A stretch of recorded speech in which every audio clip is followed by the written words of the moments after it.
Today we're together with Deborah MacNamara. First of all, thank you for taking the time, Deborah. Wonderful to see you. Lovely to meet you as well. Thank you for having me. Yeah, I would like to start with talking about food and gatherings and all of this. And this is, of course, because you have written your newest book. It's called Nourished, and then it has a long subtitle, which I will let you tell. So if we can take the title of the book and then dive into the subject of why nourishment on mental and physical level is important for being a parent. Great. Well, the book is called Nourished, Connection, Food, and Caring for Our Kids and Everyone Else We Love. And the book was not something I ever intended to write about in terms of the intersection between food and attachment. It came about as I was working at the Neufeld Institute alongside Gordon Neufeld, working around being a parent educator, parent counselor, understanding attachment developmental approach, and came to Gordon with my questions about my picky eater, who was about 3 years of age at that time. I had one child who wasn't and one child who was. And he wouldn't answer my question about how to feed her. And I grew very curious about that and upset. And it began a long conversation trying to understand what had come apart and what it was that he was trying to help me see, which was essentially that it's not about the food, it's about who feeds you. Now, I say that, I mean, of course, food, what you eat matters. But at the end of the day, the receptivity that we want in our children actually comes through the relationship and not necessarily the food. And we've turned these things upside down. I hadn't seen that as a parent. I was very focused on, getting nutrition in, worried if she wasn't eating enough, worried if she wasn't eating the right food. How do I, make sure she's healthy and keep her alive and vibrant? But I didn't realize, even as an attachment-based developmentalist, I didn't see my relationship as critical to the feeding endeavor. And that surprised me a lot. And it took me a long time to understand that. And I realized that it's something that has come undone and has become broken as we've lost our food cultures and our food ways. That food is now fuel, it's about nutrition, and the relationship has become eclipsed. So that's what the book is about essentially.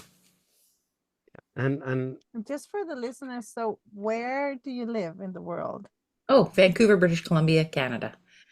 yeah, Just because it's not exactly the same culture everywhere in what no, we call the Oh, Western world. no. So now that we are talking about the specifics of how we eat and how the culture is around eating, and very fast, I suppose we will end up in the relation to the body itself. That also is different in the different corners of the Western world. So I think as we are Scandinavian and you're from Canada, we're actually far apart. yeah, Maybe I don't know the but maybe not Canadian in the food style. culture. What I, we have traveled a lot during the last 6 years, and one of the interesting things, as we sometimes when we travel, we co-live with people, and then we see the different cultures around food. And we have just spent 3 months in the States this spring, and it was a lot of takeaway people took in. And also, if we're talking about carrying true food, then there was not a lot of gathering going on. People came out and ate, and some people eat in front of the telly, and it's there's something around the culture. Why in your book, I know you go deeper into why is the gathering around the table important. Yeah, the what the research found and is essentially that we've long held this belief that if we eat together beside each other, that there's connection and that's good for everybody. However, as a counselor, as a, working with families and working with individuals, I have also seen that the table and coming together around food is also a place of wounding, great wounding. And sometimes there's a lack of it. So this idea that it's a panacea for connection doesn't get at what it is that, what is the relationship that's supposed to be here between food and and human beings. You can sit beside someone and be quite annoyed with them That isn't connection. So it's not about the food, it's the context. And we've lost our context. In North America, we've lost the context for eating. And that is very clear. What the research shows is that the families that are more likely to have meals together and to gather have one thing in common, and that is a caretaker with a specific set of values and beliefs. And that is that togetherness is important. So they use the family meal as a means of bringing people together, because it's one of the best things we have. We have to eat so often, our stomach's empty. Nature was quite clever this way. We need each other. How else better to harness that need for togetherness than to keep us hungry, not just only for food, but relationship. So it's the pairing of it. But North America, I think our eating habits is probably one of the worst exports we have for around the world. Yeah. Have you looked into the different religious aspects? The reason I ask is I have this idea about have some Jewish friends here and there, and they're the culture around meeting on a Sunday for but eating together is strong. Yeah. And in Spain, And they're in not Spain, Jewish, no, but they meet on Sundays for for the family lunch. yeah, I mean, Yeah. that's very powerful in Spain still. yeah, Yeah, and it was in my family history of my parents who immigrated from England. The family roasts on Sundays and inviting guests over was very much part of the tradition. The Sunday seen as a day of rest. It's not in every culture or religion. Sunday's not the day of rest, but there was a sense of having a day of the week where rest happened. One of my good friends is Jewish, and she sat Shabbat with me, and it was beautiful, a wonderful way to end the week and welcome in the weekend and a sense of rest. And so you see our feasts and our celebrations that were encoded in different rituals were really about getting us to rest in the presence of each other and bringing us together around ritual, food, feast, our beliefs, our practices. It's the same ingredient underneath, essentially. yeah, I'm thinking about, as a counselor as well, I've been talking to a lot of parents about food and picky eaters, and do we have to sit down at the dinner table? It seems like a nightmare. But really, and I came to a point where I realized, in the culture that we have, where we separate the family every morning, we go to each our corners and we break the bond of attachment when we leave our kids with strangers.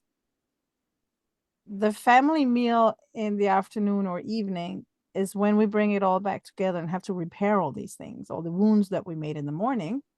And we have to try to become one again after experiencing different things, all of us, all day. Most of the family usually being too tired to do this mental, emotional work. And for a long time, a big part of the family would be too young to do this work. So I actually very often tell people to forget about the food in the situation. Because, doesn't matter what they eat, because it's not about the food. So when you come back with your children in the afternoon, feed them something healthy in front of the telly or whatever they want, read them a story, take a shower, and just lay it out there, eat right sitting on the kitchen counter. And then when you sit down for the meal, it's not about eating. It doesn't matter.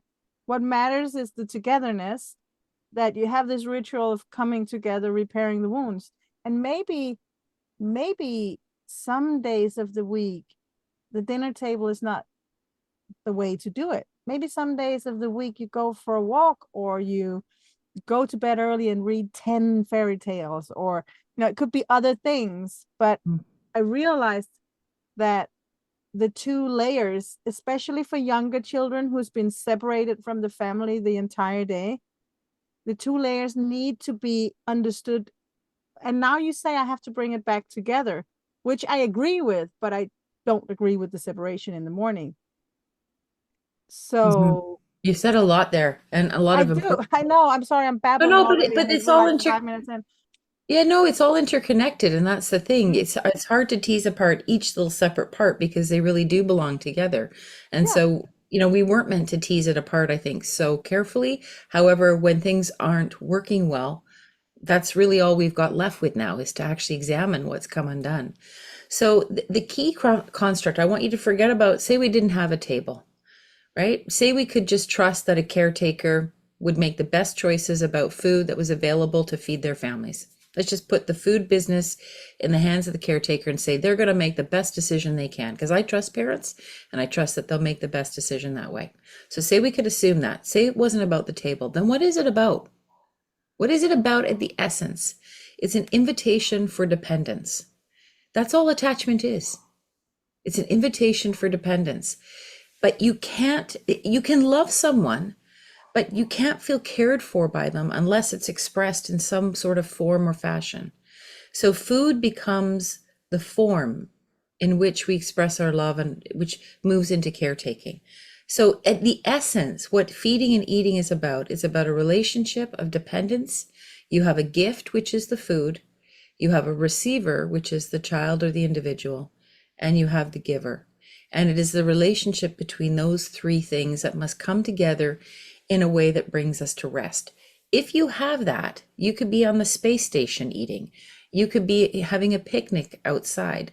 You could be a child in a childcare setting where you feel very connected to your caretaker, your substitute adult. That could be possible for some young children if it was more of a family constellation of care.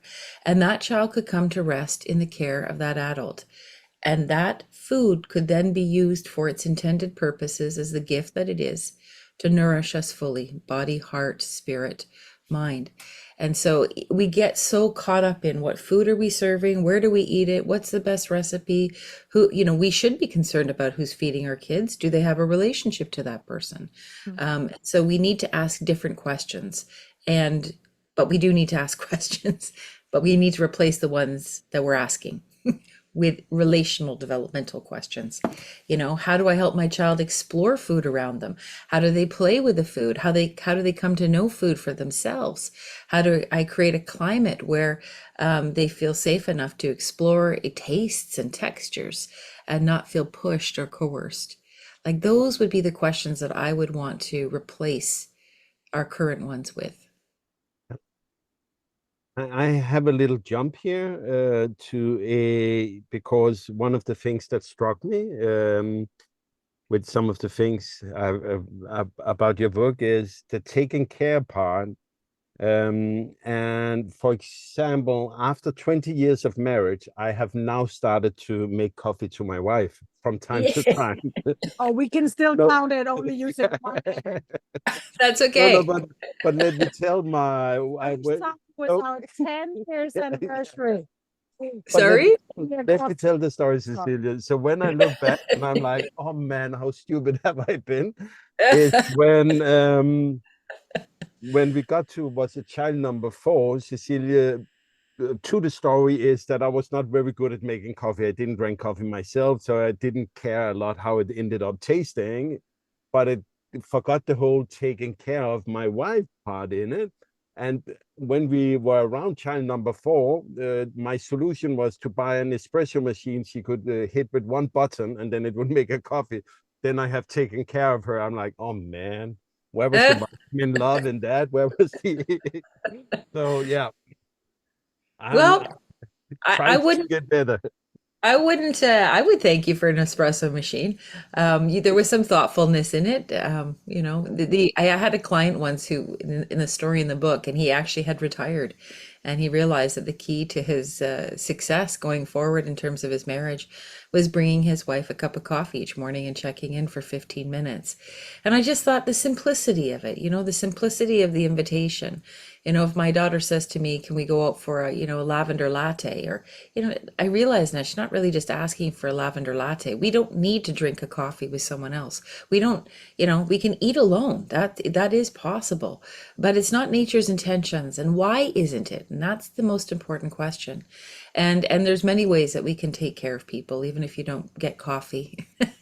There's many ways we can take care of people, and love can be expressed. But food, I have to say, when it is given without being asked or told, is one of the most easiest, most readily available things that we have to express our care to each other.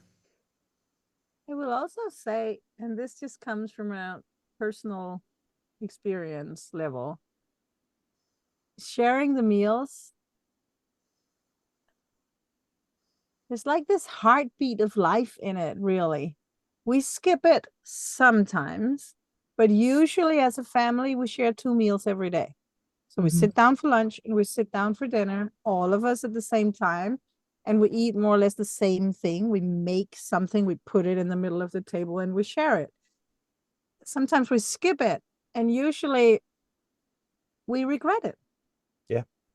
Usually we feel like, oh, that day was weird, because it's this check-in point, and it's this moment for us to feel the community of our family. We're together all the time.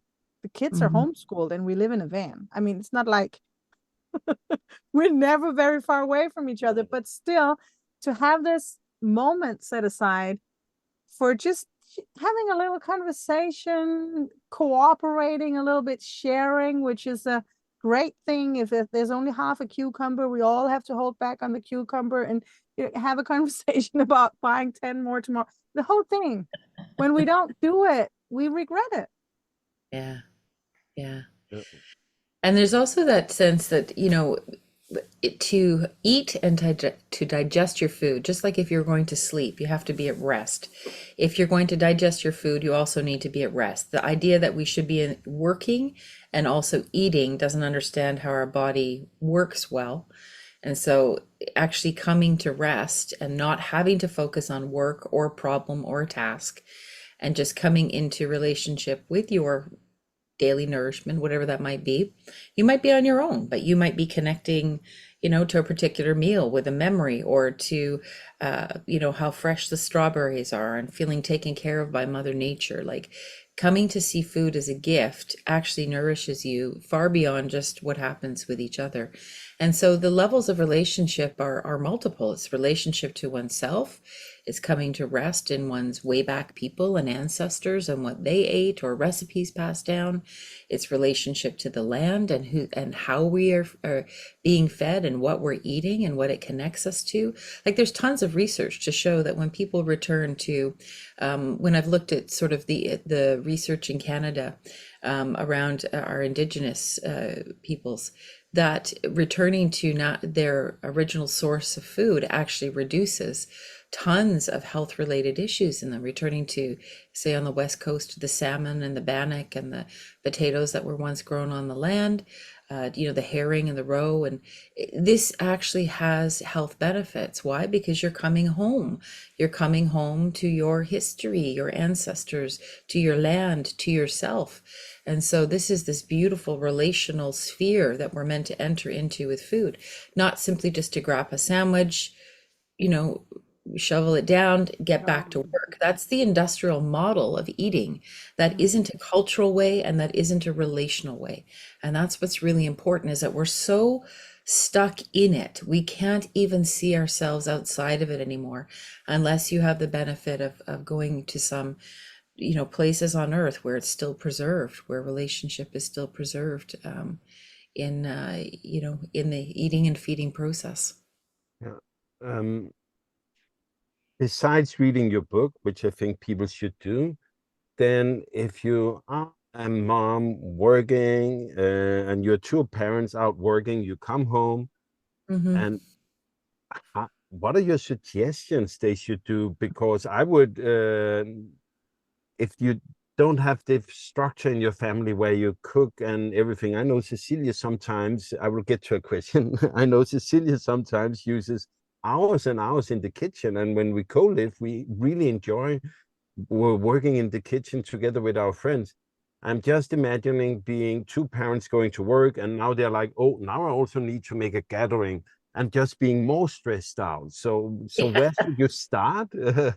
And how should you go Yeah. about it?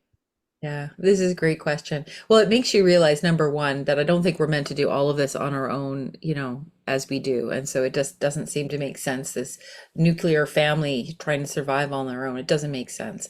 Number two, one of the things that I hear people say is they actually feel a sense of relief when they read Nourished, because they realize they don't have to go to such great sort of feasts and extravaganza, that it's just merely that that sense of dependency. You know, you're taking your child to soccer and you're making them a shake or a smoothie because you know they're going to need something. It's that act of dependence where you just slow everything down, you sit together and you make sure they have something before they go off to their next activity. So it doesn't have to be grand. It just has to be about dependence and relationship and offering that is then received, or not received, and the invitation is still there. The other thing, I was very curious about this question of, okay, how are families doing this today with two, you know, working parents? I'm in that category myself, and so I did try to make more things from homemade and more things from scratch. And I can tell you, between cooking and then cleaning and then having to cook again and then clean again and 3 meals a day, I thought this is impossible. I would have to cut back my work hours to be able to provide for my family like this. So if parents get takeout or they get prepared food, I think that is a good sacrificial play. If you can get the best that you can get or buy prepared stuff and finish it up at home, there are time savings that families are doing because they can't make it. Is a sacrificial play? I think yes, in some ways it is. But the reality is what's most important, the food or the relationship? Save time to come together around food, which is most critical. For health reasons, obviously, the more that we can make homemade, the better often it can be if we can pay attention to that. The issue when I asked families this, what I actually found in my research participants, and I did qualitative interviews with 50 families right around the world, and then I did over 200 plus surveys, and I asked this question. And what I found is that families are trying to negotiate or figure out based on the time that each person has, if there's more than one person available. If it's a single parent, oftentimes children are helping out more.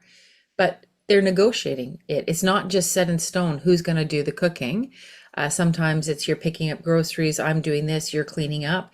And in the best case scenario, there was an interchange and sharing of tasks that also required more communication, more dialogue back and forth. Who's doing what? More coordination. I would say by and large, though, women tended to do more of the work around food. But I also found a couple of men who were also taking the lead in their home, and doing preparation from food to cooking. And so it was about what worked for the family and what the individuals who came together to, sorted out in terms of the context of their life, work, knowledge, comfort, Yeah. desire. So it still falls to women, most of all, I would say, but there is a shift to change this up and not see it just as women's work. It's everybody's. But someone has to step up to say they're going to take care.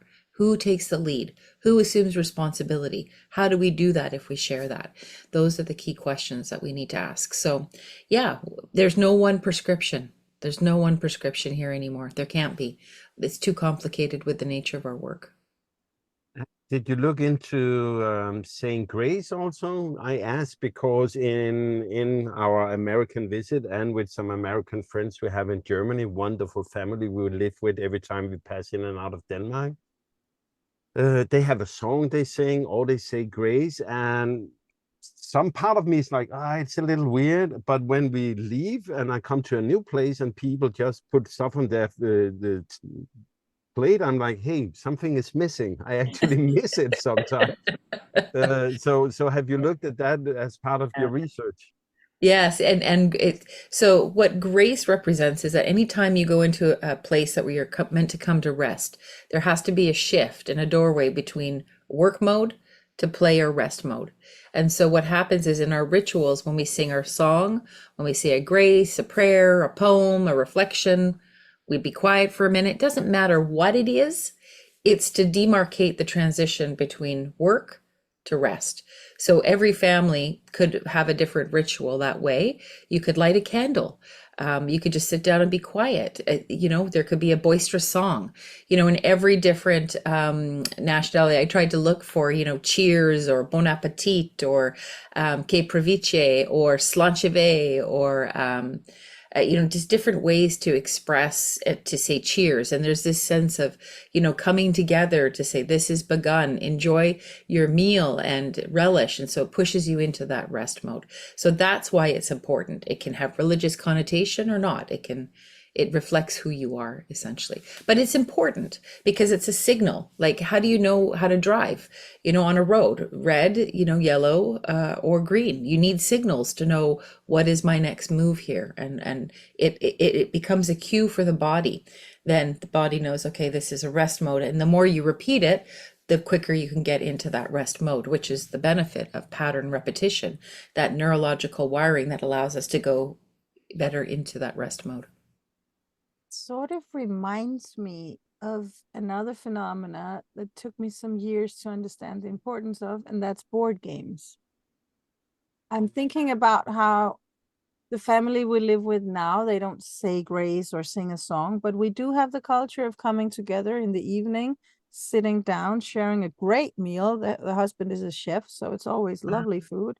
And what does happen is the table is set, the food is there, we light the candles, everybody's waiting. No one starts eating until everybody arrives, which can sometimes be annoying because we're a lot of people at a Everybody's very hungry farm. looking at the food. We're like, Yeah. oh man, it's going cold. But we wait. Yeah. And the cue for starting the meal is usually just the word okay. Yeah. But that's a recognition. We're all here. Now we will nourish our bodies and we will spend this half hour or more together. And we'll all stay, except for the younger children. There are no rules really, but most of us sit down until everybody's done eating, except for some of the teenage boys. They can eat like forever. So, Yeah. but it's not strict, but there is a system to it that we're sharing this time. We're sharing this. We take the time for it. We sit down. We praise the food if it's especially good, or we talk about it. We talk about our day. And there are rules to this situation. There are things you can talk about and things you cannot talk about, and you take turns starting the conversations. It can't be one person talking all the time. That's a culture. That's something you learn by doing it from being a little child. You grow up and you learn to participate in a conversation around a table. There's do's and don'ts. It's a little bit like a board game. You come together, you sit, you have all your things lined up, you have the rules, and you agree to stay until the game is done, because if one person leaves, the game is ruined. And it's the same thing with these meals. No one wants to have them, only half of us. No one wants to have them like not at the same time, that some start and then some arrive, and then it's like a train station. Yeah. So I'm just thinking that, so board games, we know that humans have been playing games since forever. And these meals, sharing, sitting down, sharing, probably having some rituals around it, it's deep in our DNA. That's how it's supposed to be, I think. Yeah, no, I absolutely agree. I think our systems are, we know our systems are wired to flip into work or rest mode, and rest mode is critical for survival. However, North American culture is very much driven by work mode, and the rest modes are constantly challenged, if not eradicated, underneath a materialistic pursuit. And so this becomes the challenge for the rest mode. It only gets noisy when you start to burn out, or there's decay or distress, or disease. That's when because we can operate in a work mode for a very long time. Nature was wise in terms of our own survival. However, there is a cost, there is a sacrificial play. And so we look at our stress related illnesses, our burnout, our mental health. We look at addictions. You could look at this in many different ways to say, well, what is the message here? We can't live in a work mode. We have to get to a rest mode. But the rest mode doesn't add to the gross domestic product or economic gains. It does if you actually did a really good analysis of it and you weren't so short-sighted. You would actually see that a rested individual is more creative, more problem solving, easier to get along with, individual, more productive in the long term. So this is why this is so critical, because it has been It's been the way that our ancestors figured out and encoded in cultural wisdom and passed on to us. These are the ways that we enter into feeding, into eating, that there must be a play mode, a day of rest in the week, that at the end of the day, there must be some tidying up, the ending of the day has to be tidied up a little bit. Our stories, our games. My way back people come from Ireland, and part of the music that was paired then with the dancing and with singing and eating and coming together is, as I listen to the stories of some ancestors, they say this is what saved us. It brought us together, and not just one form of play, but many: singing, music, dancing, eating, storytelling. They had it all, Yeah. and gifted in all of those areas. So no wonder they were able to survive such incredible hardship. So yes, it is hardwired, it is cultural, but it is lost in North America. And unfortunately, I think we are exporting this Oh, work mode the around the world. export is big. We are not far behind. Yeah. Sure. I mean, No, to the be people honest, we were Europe is standing its ground. I think I might be naive, but I kind of think so. In the South, people sit down to eat. They sit down to eat. Yeah, yeah. They do it. In France, the meals are still 4 courses. But it's also the people we are together with when we are together with No, them. no, it's not just that. No. And up here in Scandinavia, there's like this big flagship of the dinner. You sit down at 5:30 because the kids have to be to bed early, and they have all their nice chairs and all their organic things, and it's nice, and can even be a little bit too much, a little bit too strict. It has to be healthy food, and everybody sit down at the same time, and you eat nicely, and you use your fork, and becomes so much. And I'm like, and how old is the child? 2? Maybe you could a little bit. So, So, but to your the point, idea, the value of the shared meal at the end of the day, the idea that the good parents, they make the shared meals. You don't eat in the couch. All of these things. It's well, I not. would say to that, I would say that, what you were describing as this rigidity in a meal, that is not a restful place. I would rather eat in front of like, sometimes if families, there are challenges. Sometimes there's an empty chair at a table because there's a loss of a parent. You go eat on the couch, go eat and play board game together. You do what you need to do to find a way to bring your child into relationship and food together. Sometimes it's difficult. Food can create, like, food was meant to serve togetherness, but sometimes food is encoded with stress and distress, like allergies or genetic illnesses or the loss of somebody or your own challenges around food and what it's connected to. And so, how do we repair that? Sometimes we actually do have to move away from the table.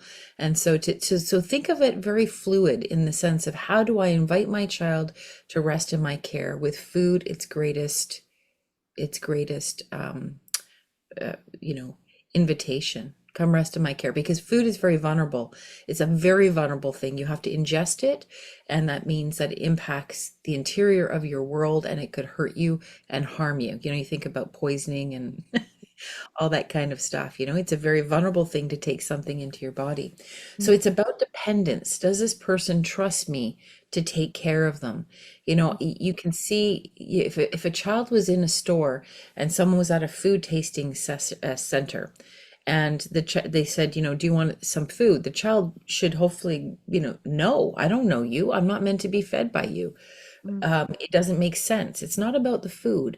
It's about, okay, do I have a relationship here? That's what we're really trying to preserve. So you do it any way you want to do it, as long as there's receptivity. Put some ritual in there. Treat food as a gift. If you have that, I think that goes back to the very core of what most of our cultural traditions are. A shared meal is lovely. A feast is lovely. Oh my goodness, it's the epitome, of celebration. But to your point, as you said, Jesper, what do you do if you can't do that every night? What do you do if you're out on a boat in a military ship for 6 months of the year? What do you do? What do I do when my daughter's away at university? I cook meals, I freeze it, and I put it in the freezer, for her, and say, at the end of the day, here's your Thai chicken curry and here's your butter chicken. And oh, did you like it? And we have a conversation point. I'm not there, but I make sure that I have some things available for her, which represent my caretaking, represent her home, represent the smells, the sights, the touch, the taste, so that I can bring through the senses that gift of relationship. So broaden and blow out this sense of how does food become a vehicle through which we transmit our culture, our relationships, sharing seeds from one generation to the other. Like in Mexico, oftentimes when you get married, you get the seeds of your chili peppers to make your Oh, spicy stuff with. And so, yeah, passing on of recipes is very much the sacred recipes. You don't dare change because it's sacrilegious to the person who gave it to you. This is Mm. about that cascading care that comes in, or to, harvesting vegetables and feeling cared for by nature. It's that, 360 relational endeavor that matters here, that puts you into relationship with each other, with the earth, with yourself. That's the best expression of it. had you ever thought you should go down such a rabbit hole about nourishment and food? I just wanted to feed my child some carrots. Yeah. Like, I did not need to write this book. It is not the one that I thought I would, but No. it, like most things, when you get, I realized when I was talking to Gordon about my picky eater, that the answers I sought were so much bigger than the questions that I was asking. And that my question itself was diagnostic of what had come undone. Yeah. Mm. But I didn't know that. I was caught up in it. And it's like trying to grab at something that you feel is quite fleeting, that you see and you feel is there. And when I do travel, like when I went to Italy, oh my goodness, it was just like it felt like home. But I could see the disconnection also there, and the tension still in their culture around it. And in France as well, this tension that something is pulling these things apart. And I think at the root of it, it's this work rest mode, and this Mm. Mm. push ahead. You don't get rewarded for going in a rest mode in the short term. You do in the long term, but with short term cycles, it doesn't move the dial. Except for the fact that in rest mode, the distance to the moment, to being present in the moment, is shorter. So you get the instant reward of feeling the air on your cheeks, and maybe, you know, staying in your moments in life and feeling your heartbeat and your taste buds, and paying attention to the clouds and the birds. And in that way, the rest mode it gives instant reward. But on the like the scales of the modern world with the whole success thing, no, you can't see it. You will It say. doesn't look like accomplishment, and accomplishment is more or less everything. It's the golden standard now. Well said. Well, it's about survival now. I mean, for so Mm. many people, it is about survival, having a place to live. Then the challenges are so great right now, and geographic, displacement because of climate change and things like this is going to be on our doorstep more and more. So you're absolutely right that the gratification that one feels if one can be in the present and eat relationally. But how much money is going into products and services to try to help people stay in the moment? Like, you look around in North American culture, there's someone around every door promising you ways to stay in the moment. Mm. We have them. It's not that we aren't able to do it. It's that our emotional systems are Mm. alarmed and are driven out of the rest mode because we think survival's at stake. Yeah.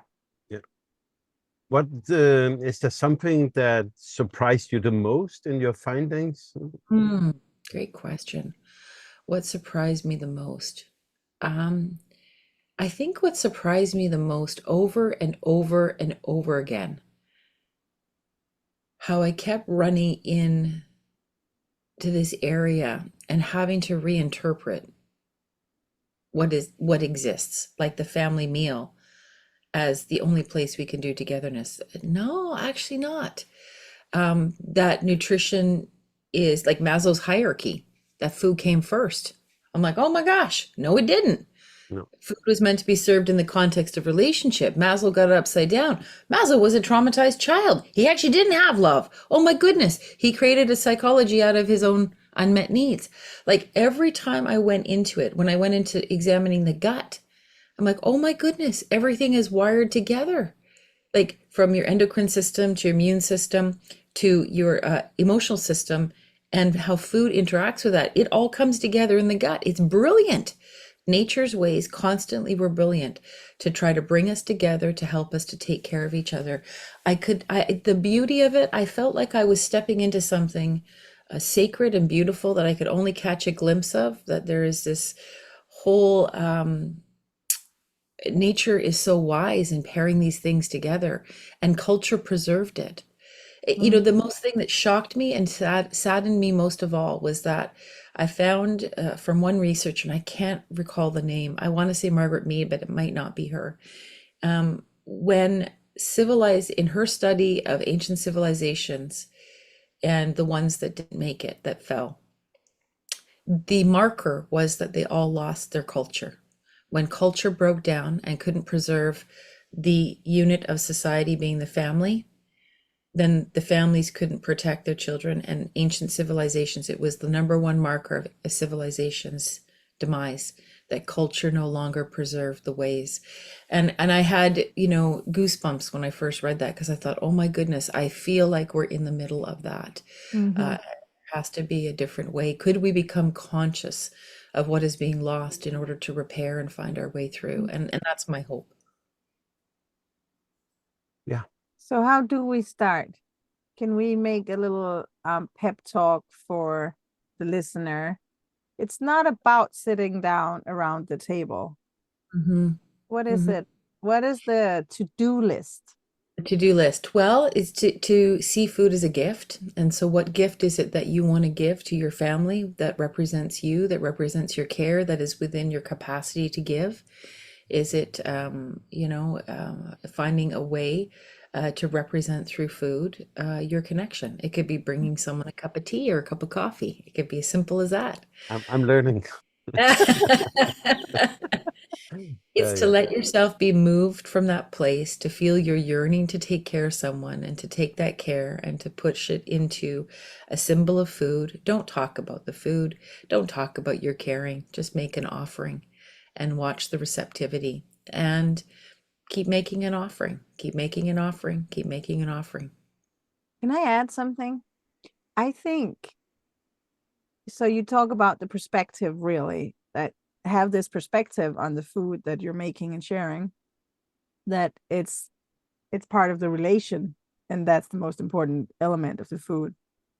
But really, with the whole women's liberation and women going to work and the lack of time and all this equality, it's become a job, a task, something that we fight over. I did the dinner last night, and now you have to do it, and oh, it takes so much time, and can we buy a quick fix somehow? But I think when you make the meal, appreciate that you're doing something really important for your family. It's not just about calorie production, it's about keeping the togetherness. It's like if it was a ship, it's the thing between the pieces of wood that holds it all together. And Mhm, when if you appreciate that you're doing it for very, very good and important reasons. It's not just a shitty job that your grandmother also had to do and you have to fight for your freedom of not doing it. I think that vibe can be really devastating. And mhm, if we, who it is usually the women, it is. In my family, it is. Whoever does it, if they appreciate the importance of it, that it's not just a waste of time or something you're not even using your brain, you're not making any money, you can't tick any boxes, you just have to get it over with kind of thing. mhm, That's not the good vibe to make the food. Whereas if you understand that this is a delivery system of care, this is protecting your relation, and this is a very, very, very important glue that holds everything together, mhm, then suddenly it becomes mhm. precious to cook for the family.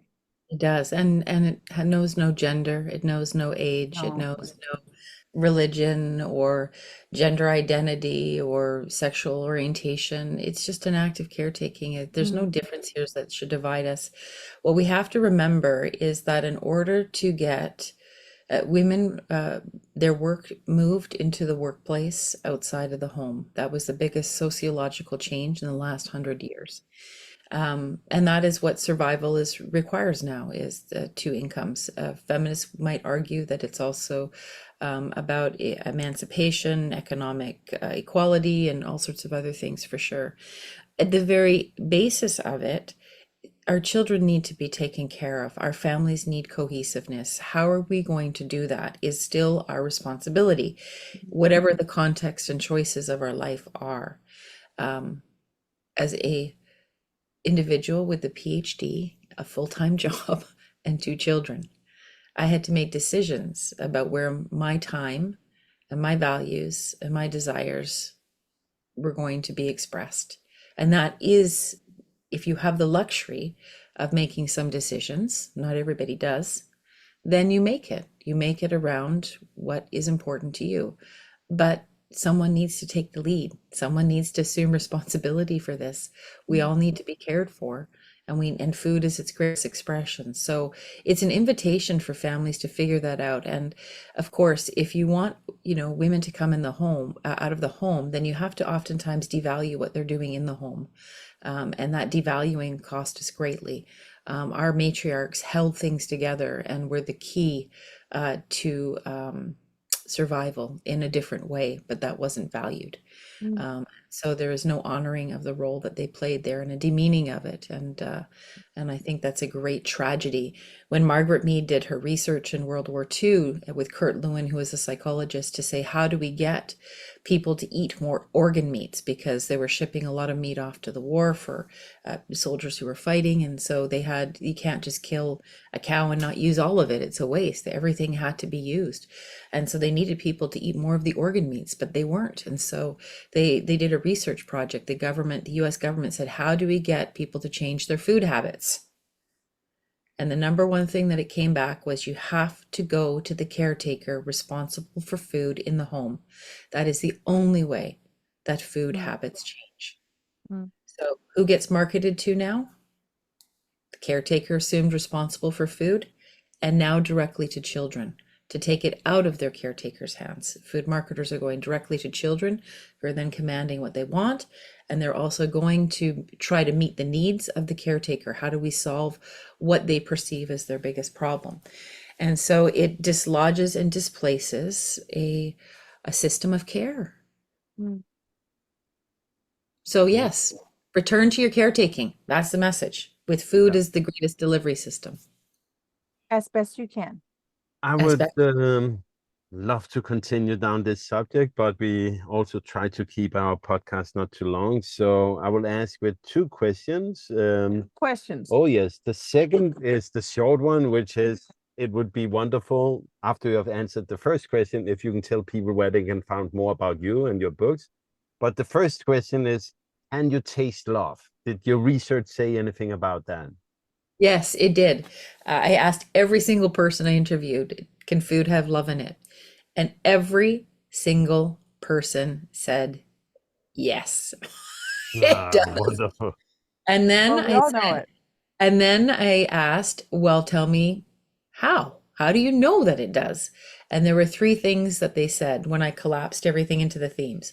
Number one, time and attention. Did someone pay some time and attention to what I want? So you might make really bad coffee, but the fact that you spent time and attention in trying to make it means something, and it actually can taste better. That's what the research shows. Number two, what are the intentions behind somebody? What's the intention? Is it an act of love? Is it an act of caretaking? Or are you just highly alarmed and have to get the carrot into the child's mouth? The intentions shape the nature of the experience. If the intention is one of caretaking, and then you see that this goes a lot better and it feels like love. And the last is caring. Was there caring in there? True caring from the inside out, not someone who's trying to say, I really care about you. That's why we make our ingredients this way, buy our packaged product. That's not caring. That's depersonalized. Caring from the inside out, from the person who made it for you. So when it had time and attention, your own good intentions, and caring, people said that's when food is embodied with love. And to the last part is you can reach me, of course, on my website, macnamara.ca. And you can find Nourished bookstores online, and Facebook, Instagram, and Substack. I actually started a new Substack newsletter called Gather to Eat, just to focus in on this particular issue. So those are some of the ways. And the Neufeld Institute, of course, too. Perfect. Deborah, it was wonderful meeting you. Thanks a lot for your time. We have to Thank make some food now. you. Yes, we actually have to make some food now. It's dinner time in Europe. Wonderful. It was lovely to Yeah. meet you both. Thank you for having me on. It was a nice conversation. Thank you.